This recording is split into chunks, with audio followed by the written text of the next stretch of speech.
ち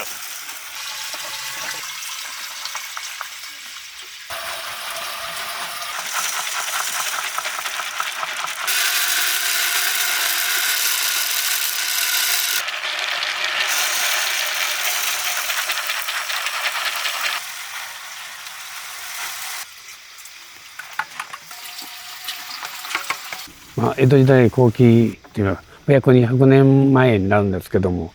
坂本昭夫がですね、昭和50年に壺の中の液がちょっと黒っぽくなっていると。だんだん熟すほどにですね、色が濃くなっているということで、黒酢という名前を付けました。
10箇所壺畑があって5万2000坪あるんですけども、1年間手間暇をすごいかけて作るというのがやっぱりその一番大事なことであって、壺作りの特徴としましては、その熟成すればするほど味がですね、角が取れて濃くまろやかさが増していくっていうのが、他のお酢との違いです。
愛情を注いだら注いだだけ、応えてくれると。また逆に、抜いたら抜いたでね、ちょっとこう、そっぽ向いてくれたりとかありますので、やっぱりいい製品ができた時にはですね、すごく、嬉しさも楽しさもあるし、また世の中のためになるような期待もあります。こ